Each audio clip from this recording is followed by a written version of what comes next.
పితా పుత్ర పవిత్రాత్మ నామమున ఆమెన్. సిఎస్ఎస్ఏ జ్ఞానవాణి ప్రేక్షకులకు శుభోదయము. పునీత అన్నమ్మ గారి నవదిన ప్రార్థనలు 7వ దినము ధ్యానము.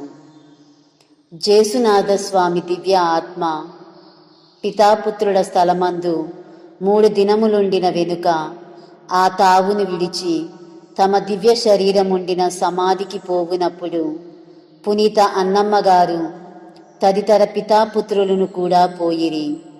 అక్కడ చేరగానే గాయములచే నిండిన కర్త యొక్క దివ్య శరీరము చూచినప్పుడు జేసునాథ స్వామికి మనుషుల మీద గల ప్రేమను గాంచి వారలు ఆశ్చర్యపడిరి. ఇదియునుగాక పునీత అన్నమ్మ గారు ఈ దివ్య శరీరము చూచి తన దివ్య కుమార్తె చాలా దుఃఖమును అనుభవించినారనియు తలంచి ఏలిన వారికి స్తోత్రము చేసెను. ఆ వెనుక ఆ దివ్య శరీరములోనికి ఆ దివ్య ఆత్మ ప్రవేశించి చెప్పనలవిగాని శృంగారముతో శోభిల్లుట వారు చూచి బహు సంతోషము నొందిరి. క్రీస్తువులారా, జేసునాథ స్వామి పాటుబడిన స్వరూపమునందుగల గాయములను స్వామి పొందుటకు చిత్తగించినారని తలంచి అటువంటి సాటి లేని త్యాగమునకు మేలెరుగని తనమును చూపించక మేలెరిగిన మనసును ప్రేమతో ప్రకటింపుడు. జేసునాథుడు సమాధిని విడిచి వారితో కూడా లేచినారని మత్తయి సువిశేషంలో వ్రాయబడి ఉన్నది. అప్పుడు వేచియుండిన పునీతులలో పునీత అన్నమ్మ గారు కూడా లేచినారని వేదశాస్త్రులు కొందరు తమ పుస్తకములో వ్రాసియున్నారు. మరియు ఈ ప్రకారము పునీత అన్నమ్మ గారు లేచినప్పుడు ఆమె యొక్క శరీరము మిక్కిలి ప్రకాశించెను, చెప్పనలవిగాని సంతోషముతో కనిపించెను. క్రీస్తువులారా, మరి సంగతి వినినప్పుడు ధ్యానించవలసినదేమి? మన కడతీర్పు దినములలో సమాధులను విడిచి మనము లేవవలయనుటకు సందేహము లేదు. అయితే మన శరీరము అప్పుడు ఎట్లు లేచును? నిప్పులతో ఎర్రగా కాలిన ఇనుము వలె లేచునా? లేక మిక్కిలి అలంకరించబడినట్లు లేచునా?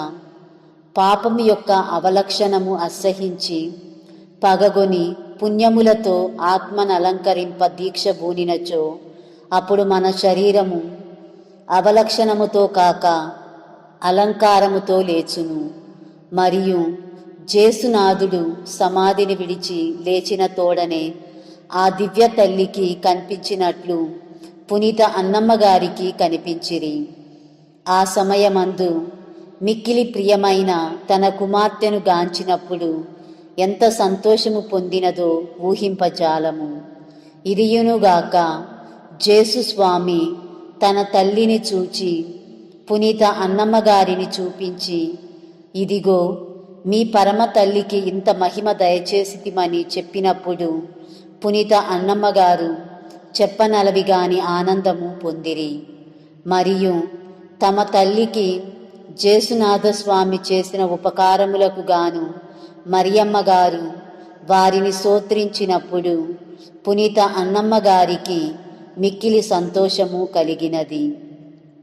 క్రీస్తువులారా, మీరు దేవమాత మీద మిక్కిలి భక్తిగా నుండి ఆ ఏలిన వారికి మంచి సేవ చేసితిరేని స్వామి తన తల్లి తరపున మీకు ఎన్నో మేలులు దయచేయుదురు.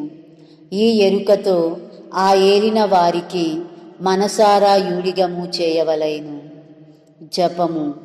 పునీత అన్నమ్మగారా, కడతీర్పు దినములలో సమాధుల నుండి లేయునప్పుడు పిశాచుకి దాసులుగా లేవకుండా సర్వేశ్వరుని యొక్క జ్ఞాన బిడ్డలుగా మేము లేచునట్లు మీరు ప్రార్థింపవలెనని మహిమగల మీ ఉత్థానమును ధ్యానించుచు మేము ప్రార్థించుచున్నాము. ఆమెన్.